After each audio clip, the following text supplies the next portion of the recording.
साहित्य ज्ञान चैनल में आप सभी का स्वागत है। जिन छात्रों ने अभी तक चैनल को सब्सक्राइब नहीं किया है वे सब्सक्राइब कर लें और बेल आइकन को प्रेस कर लें, जिससे चैनल से जुड़ी हुई सूचनाएं आपको समय से मिलती रहें। प्यारे छात्रों, आज हम लोग खान पान की बदलती तस्वीर चैप्टर के शब्दार्थ और प्रश्नोत्तर लिखेंगे। खान पान की बदलती तस्वीर चैप्टर के लेखक हैं प्रयाग शुक्ल। इन्होंने इस निबंध में आधुनिक युग में खान पान के बदलते तौर तरीकों को बहुत ही सरल भाषा में विस्तार पूर्वक बताया है कि खान पान के कारण किस प्रकार से हमारी राष्ट्रीय एकता को बल मिलता है, राष्ट्रीय एकता सुदृढ़ होती है। साथ ही साथ खान पान की बदलती तस्वीर के कारण जो हमारे स्थानीय स्तर के व्यंजन हैं वो कैसे समाप्त होते चले जा रहे हैं। तो इन चीजों को तो हम जब चैप्टर आपको पढ़ा रहे थे उस समय समझाए थे। अब इसके शब्दार्थ और प्रश्नोत्तर लिखिए। एक तरफ आप शब्द लिख लीजिए और दूसरे तरफ अर्थ। पहला शब्द देखिए, संस्कृति। संस्कृत मतलब होता है संस्कार या सभ्यता। अजनबी मतलब होता है अनजाना। परिचित मतलब होता है जाना पहचाना। स्थानीय मतलब होता है एक विशेष स्थान। व्यंजन खाद्य पदार्थ, विविधता, भिन्नता। मसलन उदाहरण स्वरूप दुस्साध्य मुश्किल, भागम भाग भागदौड़, सुयोग अच्छा योग, निखालिस शुद्ध। पुनरुद्धार मतलब होता है फिर से ऊंचा उठाना या पुनर्कल्याण करना या पुनरुद्धार करना, पुनर्जीवित करना। प्रचारार्थ मतलब होता है प्रचार करने हेतु। दुर्गति मतलब होती है बुरी हालत, जिसकी बहुत खराब हालत हो। गड्डमड्ड मतलब होता है सब मिलजुल कर बेकार होना। जैसे कि उदाहरण स्वरूप उसमें बताया गया था, लेखक ने बताया था कि आप जब किसी शादी के अवसर पर कहीं जाते हैं, प्रीति भोज में जाते हैं, एक ही थाली में कई प्रकार के भोज्य पदार्थ आप रख लेते हैं, वो आपस में मिल जाते हैं तो उसका स्वाद भी पता नहीं चलता। कमर तोड़ महंगाई मतलब होता है अत्यधिक महंगाई होना। अब इसके बाद आप लोग प्रश्नोत्तर हेडिंग डालिए और प्रश्नोत्तर अपने नोटबुक में लिखिए। एक एक प्रश्न हम लोग समझेंगे, उसमें क्या कहा जा रहा है और किस प्रकार से हमको लिखना है। तो पहला प्रश्न देखिए, खान पान की मिश्रित संस्कृति से लेखक का क्या मतलब है। सबसे पहले इतना समझ लीजिए कि खान पान की मिश्रित संस्कृति होती क्या है। जैसे कि आप जहां भी रह रहे हैं स्थान विशेष में, जैसे आप लोग मेरठ में रह रहे हैं तो ये यहाँ की जो संस्कृति है, आप यहाँ से कहीं दूसरे स्थान पर जाते हैं और वहां की संस्कृति के साथ आप जब मेल जोल हो जाता है तो क्या हो जाता है, इसी को हम क्या कहते हैं, मिश्रित हो जाना, मतलब आपस में मिल जाना। तो ये जो संस्कृति इस प्रकार से हमारी मिश्रित संस्कृति बन रही है, उससे क्या मतलब है और अपने घर के उदाहरण देकर इसकी व्याख्या आपको करना है, इसके बारे में आपको लिखना है। तो उत्तर देखिए, खान पान की मिश्रित संस्कृति से लेखक का मतलब है सभी प्रांतों के खान पान के आधार पर मेल जोल होना। मतलब जो भी हमारे देश में प्रांत हैं, प्रांत मतलब क्या, प्रदेश हैं, उसमें आपस में हमारी संस्कृति का मेल जोल हो जाना, आपस में मिश्रण हो जाना, आपस में मिल जाना। अब कुछ उदाहरण यहाँ पर देकर के वो बताते हैं कि जैसे हमारा देश जब आजाद हुआ, हमको आजादी मिली, आजादी के बाद देश में उद्योग धंधों, नौकरियों व तबादलों के कारण खान पान की चीजें एक प्रदेश से दूसरे प्रदेशों में पहुंची हैं। आप एक प्रदेश में रहते थे, अगर आपका तबादला किसी दूसरे प्रदेश में हुआ, वहां पर आप गए तो यहाँ की संस्कृति वहां जा रही है, वहां का कोई व्यक्ति इधर नौकरी करने आ रहा है। तो इस प्रकार से धीरे धीरे करके जो हमारी सभ्यता है, संस्कृति है, हमारे खान पान है, हमारे पहनावे हैं, एक दूसरे से हम इस प्रकार से रूबरू हुए, एक दूसरे के बारे में हम जान पाए, समझ पाए। इसके अलावा अगर हम देखते हैं तो जो हमारी रुचियां हैं, रुचि मतलब क्या, शौक, उसके कारण भी हम दूसरे प्रदेशों के व्यंजनों को, भोजन को क्या करते हैं, तैयार करते हैं, बनाते हैं, खाते हैं। तो वही यहां पर कहा जा रहा है कि बढ़ती रुचि के कारण लोग दूसरे प्रदेशों के व्यंजनों को अपने भोजन में सम्मिलित कर रहे हैं। उदाहरण के तौर पर यहां पर कुछ बताया जा रहा है कि देखिए कि अगर दक्षिण भारत में जो इडली है, सांभर है, डोसा है, रसम है, ये जो वहां पर प्रसिद्ध थे, तो वो आज क्या है, उत्तर भारत में भी छाए हुए हैं। उत्तर भारत में भी लोग बना खा रहे हैं। और उत्तर भारत के जो ढाबे की संस्कृति है, जो आप लोग जब कभी देखिए कहीं जाते होंगे रोड पर देखिए जो ढाबे खुले होते हैं, वो सिर्फ आज उत्तर भारत में ही ढाबे नहीं हैं। ये जो ढाबे संस्कृति है ये केवल अब उत्तर भारत में नहीं है, बल्कि ये दक्षिण भारत में भी प्रसिद्ध हो गए हैं, दक्षिण भारत में भी छाए हुए हैं। पाश्चात्य सभ्यता के नूडल्स, बर्गर आदि का चलन भी बढ़ा है। जो पाश्चात्य सभ्यता मतलब पश्चिमी देशों में जिन चीजों का प्रयोग हो रहा था, जैसे नूडल्स है, बर्गर है, इन चीजों को आज आप लोग अपने घरों में बना रहे हैं, खा रहे हैं, तो इन चीजों में परिवर्तन आया है। अब यहां पर देखिए, जैसे कि प्रश्न में कहा गया था कि अपने घर का उदाहरण देकर इसकी व्याख्या करें। आपके घर में किस प्रकार से ये देखने को मिलता है ये मिश्रित संस्कृति का स्वरूप। तो जैसे कि हम लोग इस समय मेरठ में हैं, मेरा घर मेरठ में है, यहाँ गेहूं, बाजरे व मक्का की रोटी, दाल, चावल, साग, गुड़, सब्जी आदि का चलन बढ़ा है। परंतु अब डोसा, इडली, बर्गर आदि का भी इस्तेमाल धड़ल्ले से हो रहा है।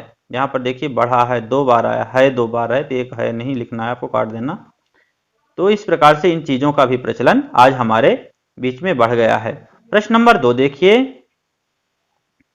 खान पान में बदलाव के कौन से फायदे हैं, फिर लेखक इस बदलाव को लेकर चिंतित क्यों हैं। जो खान पान में बदलाव आ रहे हैं, हम दूसरे प्रदेशों के या दूसरे देशों के खान पान की चीजों को अपना रहे हैं, इसके क्या फायदे हैं और इससे क्या नुकसान हो रहा है। जब अगर इससे फायदे हैं तो लेखक क्यों इतना परेशान है, क्यों इतना चिंतित है, क्या कारण है उसकी चिंता का, ये आपको बताना है। उत्तर लिखिए, खान पान में बदलाव से निम्नलिखित फायदे हैं। कौन कौन से फायदे लेखक यहां गिना रहे हैं, देखिए। इससे देश में एकता का भाव प्रसारित होता है।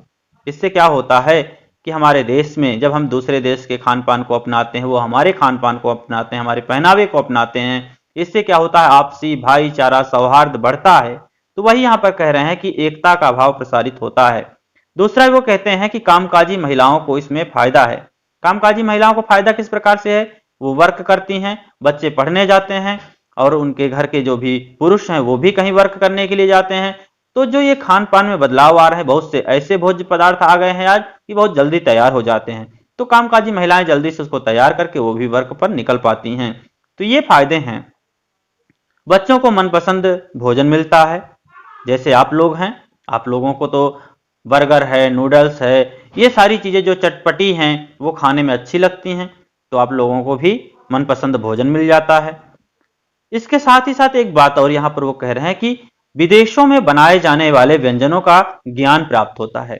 जो दूसरे देशों में भोज्य पदार्थ बनते थे वो धीरे धीरे हमारे देशों में भी बनने लगे हैं या हमारे खान पान में भी सम्मिलित हो गए हैं। पांचवा देखिए, खाने की चीजों में पसंद के अवसर बढ़े हैं। मतलब कि पहले जैसे हम लोकल स्तर पर या जहां पर भी हम रह रहे हैं स्थानीय स्तर पर, तो वहां की ही खान पान की चीजें थी, जैसे कि दाल, रोटी, सब्जी, साग ये होते थे। लेकिन अब हम दूसरे स्थानों की चीजों को अपना रहे हैं, तो उससे भी हमारे खान पान में बदलाव आ रहा है। आगे देखिए, लेखक एक तरफ खान पान की बदलती आदतों के फायदे बताता है, तो दूसरी तरफ इस बदलाव से चिंतित भी है। बदलाव से निम्नलिखित हानियां भी हो रही हैं, तो हानियों के बारे में पहले आप देख लीजिए एक बार। यहां पर देखिए कह रहे हैं कि स्थानीय व्यंजन लुप्त होते जा रहे हैं, मतलब वो समाप्त होते जा रहे हैं। लुप्त होना मतलब क्या, समाप्त हो जाना। तो जो हमारे स्थानीय स्तर के व्यंजन है, जहां भी स्थान विशेष में जैसे चीजें प्रसिद्ध हुआ करती थी, जैसे आगरा का पेठा है, आगरा की नमकीन है और मथुरा का पेड़ा है, ऐसे ही जैसे हम लोग मेरठ में हैं तो मेरठ की भी कुछ चीजें प्रसिद्ध थी। तो ये जो फेमस चीजें हुआ करती थी वो धीरे धीरे करके क्या होती हैं, समाप्त होती चली जा रही हैं। उनका स्थान दूसरे दूसरे व्यंजन लेते चले जा रहे हैं। तो ये एक लेखक को परेशानी भरा दिखता है सबब कि अगर इस प्रकार से होगा तो आने वाले समय में जो हमारे स्थानीय व्यंजन है वो समाप्त हो जाएंगे। तो यही यहां पर वो बता रहे हैं। दूसरा देखिए, पश्चिम की नकल में अपनाई गई बहुत सी चीजें स्वाद, स्वास्थ्य और सरसता के मामले में हमारे अनुकूल नहीं हैं। जो हम पश्चिम की नकल करते, पश्चिमी देशों की नकल करते हुए बर्गर, नूडल्स, ये चाइनीज जितने भी नूडल्स हैं जिनका हम प्रयोग धड़ल्ले से कर रहे हैं, खूब खा पी रहे हैं, वो हमारे स्वास्थ्य के लिए बिल्कुल ठीक नहीं है। आप लोग पढ़ने लिखने वाले छात्र हैं, आप लोगों को तो बिल्कुल ही नहीं खाना चाहिए इन चीज़ों को, बल्कि आप लोगों को चाहिए कि जो भी मौसमी सब्जियां हैं, साग भाजी है, वो आप ज़्यादा से ज़्यादा प्रयोग करें, फल फूल का प्रयोग करें, दूध का प्रयोग करें। इस प्रकार के चाइनीज भोज्य पदार्थ इन सब का प्रयोग ना करें। एक साथ अनेक वस्तुएं रखने पर उनका स्वाद गड़बड़ हो जाता है। और यहाँ पर एक उदाहरण आपको पहले ही हम बता चुके हैं कि जब आप कहीं पार्टी में जाते हैं, एक ही थाली में कई प्रकार के भोज्य पदार्थ आप मिला लेते हैं, उससे क्या होता है, उसका स्वाद का पता ही नहीं चलता है। अगला प्रश्न देखिए, प्रश्न नंबर 3 देखिए, खान पान के मामले में स्थानीयता का क्या अर्थ है। खान पान के मामले में देखा जाए तो स्थानीयता का क्या अर्थ है, स्थान विशेष का क्या महत्व है, ये आपको बताना है। उत्तर देखिए, खान पान के मामले में स्थानीयता का अर्थ है किसी विशेष स्थान के खाने पीने का विशेष व्यंजन। मतलब स्थान विशेष का व्यंजन, जहां भी आप रहते हैं स्थान विशेष में, वहां का व्यंजन कोई ना कोई बहुत ही प्रसिद्ध होता है। उन्हीं व्यंजनों के बारे में यहाँ पर कहा जा रहा है, जिसका प्रचलन दूर दूर तक हो, जैसे कि मुंबई की पाव भाजी, दिल्ली के छोले कुलचे, मथुरा के पेड़े व आगरा के पेठे नमकीन आदि। ये चीजें वहां की जो हैं बहुत प्रसिद्ध चीजें हैं, इसीलिए उनके बारे में यहाँ पर बताया जा रहा है। पहले स्थानीय व्यंजनों का अत्यधिक चलन था। हर प्रदेश में किसी न किसी विशेष स्थान का कोई न कोई व्यंजन अवश्य प्रसिद्ध होता था। लेकिन आज खान पान की मिश्रित संस्कृति ने लोगों को खाने पीने के व्यंजनों में इतने विकल्प दे दिए हैं कि स्थानीय व्यंजन प्रायः लुप्त होते जा रहे हैं। मतलब स्थानीय व्यंजन समाप्त होते जा रहे हैं। जो ये मिश्रित संस्कृति है, आज इसके कारण हमारे खान पान के इतने विकल्प हो गए हैं, इतने ज्यादा हमारे पास विकल्प हैं कि हम किसी भी भोज्य पदार्थ को अपना लेते हैं, जिसके कारण हमारा जो स्थानीय व्यंजन थे वो समाप्त होते चले जा रहे हैं। महंगाई बढ़ने के कारण इन व्यंजनों की गुणवत्ता में कमी होने से भी लोगों का रुझान घट रहा है।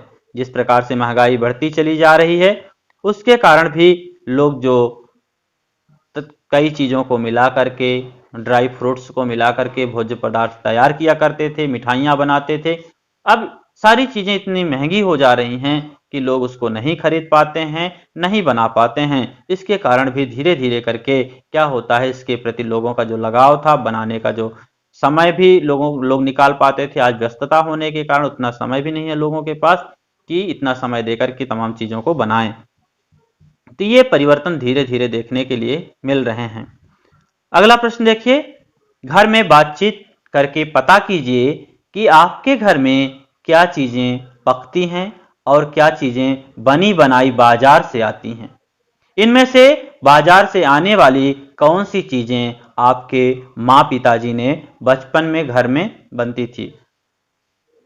इसमें यह कहा जा रहा है कि आप अपने घर में पता कीजिए कि कौन कौन सी चीजें आपके घर में बनती हैं, कौन कौन सी चीजें बाजार से आती हैं, और बाजार से आने वाली कौन सी ऐसी चीजें हैं जब आपके पिताजी का बचपना था या माताजी जब छोटी थीं, तो उस समय कौन सी चीजें घर पर बना करती थी। आप अपने माता पिता से पूछ करके इसको लिख सकते हो। वैसे मैं एक उत्तर आपको यहाँ पर उपलब्ध करा रहा हूँ, लिख करके दे रहा हूँ, इसको भी आप लिख सकते हो, नहीं तो अपने घर में आप मम्मी पापा से अपने पूछ करके भी लिख सकते हो। मैं उत्तर भारत का रहने वाला हूँ। हमारे घर में काफ़ी चीज़ें पकती हैं, जैसे दालें, सब्जियां, कढ़ी, राजमा, चावल, चने, भटूरे, मांसाहारी भोजन आदि, ये सारी चीज़ें हम लोग के घर पे बनती हैं। इसके अलावा मेरी माँ पकौड़े, दही भल्ले, इडली, सांभर, डोसा, रसम, नूडल, बर्गर, खीर, हलवा भी बहुत अच्छा बनाती हैं। बाजार से अगर हम देखें तो समोसे, कचौड़ी, जलेबियां, गुलाब जामुन, आइसक्रीम, कढ़ी रोल, ढोकला आदि आता है। इस प्रकार की चीजें हम लोग बाजार से लाते हैं। माँ पिताजी कहते हैं कि पहले हम समोसे, कचौड़ियां, गुलाब जामुन आदि घर में बनाया करते थे। तो इस प्रकार से आप लिख सकते हैं। प्रश्न नंबर 5 देखिए, नई पीढ़ी खान पान में बदलाव को जल्दी कैसे अपना लेती है। जो नई पीढ़ी है, जो नए लोग आ रहे हैं, जैसे आप लोग हैं, हम लोग हैं, अब हम लोग क्या करते हैं कि जो भी खान पान में बदलाव हो रहे हैं, जो भी नए खान पान की चीजें आ रही हैं, भोज्य पदार्थ आ रहे हैं, उनको हम बहुत जल्दी अपना लेते हैं। इसके पीछे क्या कारण है? उत्तर देखिए, नई पीढ़ी पुराने स्थानीय व्यंजनों के बारे में कम जानती है। ये बात सही है कि जो नई पीढ़ी आती जा रही है वो पुराने व्यंजनों को नहीं जानती है कि लोकल स्तर पर कौन सी चीजें प्रसिद्ध थी और अभी नहीं बन रही हैं, तथा कई नए व्यंजनों के बारे में बहुत कुछ जानती है। इस कारण वह बदलाव को शीघ्रता से अपना लेती है, और जो नई पीढ़ी है बहुत से नए व्यंजन हैं उनको जानती है, चाहे वो जिस भी माध्यम से जानते हों, चाहे वो कोई रेसिपी की जो तमाम किताबें आ रही हैं उससे पढ़ करके सीखते हों, या कि अन्य बहुत से माध्यम हैं अभी तो ऑनलाइन देखने के लिए, यूट्यूब के माध्यम से देख करके बनाने के, तो कई माध्यम हैं आज हमारे पास जिनसे हम देख करके बहुत सी चीजें बना लेते हैं। इसीलिए जो हमारी युवा पीढ़ी है ना, वो इन चीजों को जो भी बदलाव हो रहे हैं हमारे खान पान में उसको बहुत जल्दी अपना लेते हैं। अब देखिए प्रश्न नंबर 6, आधुनिक युग में फास्ट फूड के प्रचलन का क्या कारण है? फास्ट फूड मतलब ये है कि जो जल्दी भोजन तैयार हो जाते हैं, उसके प्रचलन का क्या कारण है?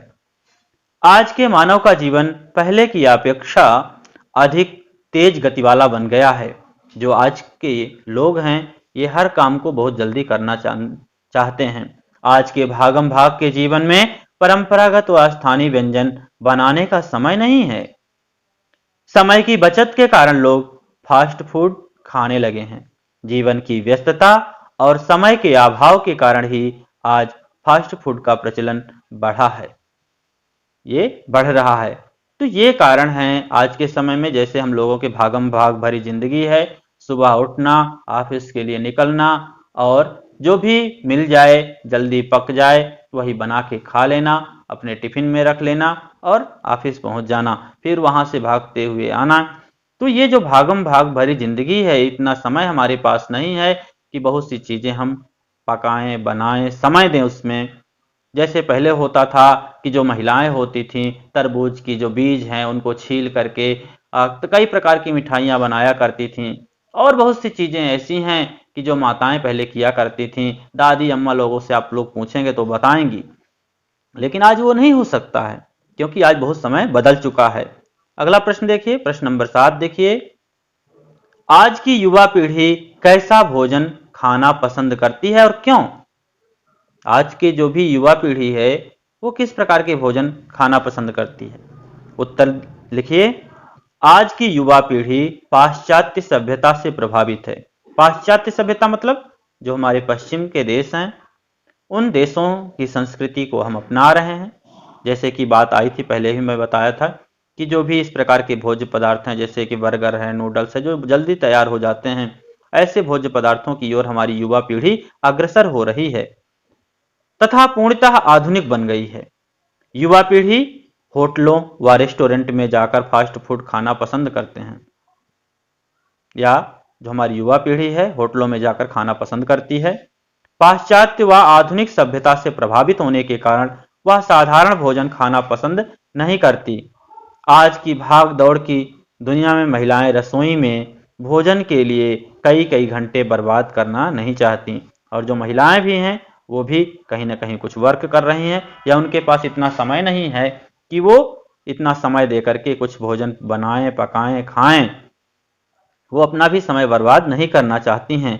अतः इसलिए आज की युवा पीढ़ी फास्ट फूड खाना पसंद करती है। इसलिए जो हमारी युवा पीढ़ी है वो इस प्रकार के भोज्य पदार्थ खाना पसंद करते हैं।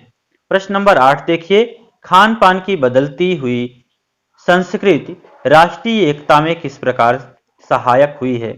जो खान पान में बदलाव हो रहे हैं छात्रों, वो किस प्रकार से हमारी राष्ट्रीय एकता में सहायक हैं, ये आपको बताना है। मैं पहले भी आपको बता चुका हूं, उत्तर भी आप एक बार देख लीजिए, सुन लीजिए, लिख लीजिए। लेखक ने स्वीकार किया है कि खान पान की बदली हुई जो संस्कृति है या बदलती हुई जो संस्कृति है राष्ट्रीय एकता में सहायक सिद्ध हुई है। खाने पीने के व्यंजनों का प्रभाव एक प्रदेश से दूसरे प्रदेश में बढ़ता जा रहा है। आज दक्षिण भारत के जो डोसा है, सांभर है, इडली है आदि व्यंजन उत्तर भारत में खूब खाए जाते हैं। इसी प्रकार उत्तर भारत के व्यंजन भी संपूर्ण भारत में प्रचलित हो चुके हैं। इससे लोगों में मेल जोल व जान पहचान बढ़ रही है। आज इडली, सांभर, डोसा दक्षिण भारत ही नहीं अपितु पूरे भारत का भोजन बन गया है।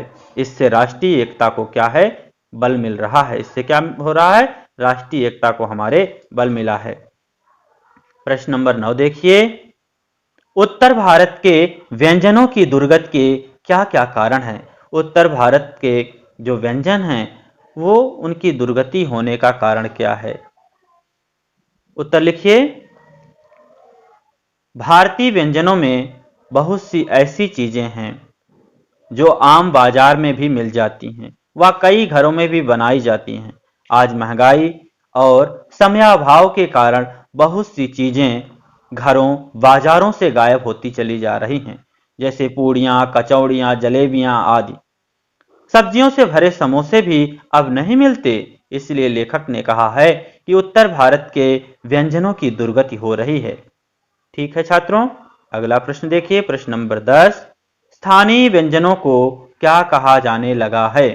जो स्थानीय स्तर के व्यंजन हैं उन्हें अब क्या कहा जाने लगा है, उन्हें अब एथनिक कहा जाने लगा है। एथनिक मतलब होता है स्थान विशेष के व्यंजन या किसी विशेष स्थान के व्यंजन या खान पान की चीजें। तो छात्रों, आज का चैप्टर यहीं पर समाप्त होता है। आप इसे अपने नोटबुक में लिख लीजिए, एक दो बार इसको देख लीजिए, सारी चीजें आपको समझ में आ जाएंगी। वैसे भी चैप्टर आपको हम पढ़ा चुके हैं। तो आप लोग चैनल को सब्सक्राइब करें, वीडियो को लाइक करें और अपने साथियों के बीच में शेयर करें। धन्यवाद।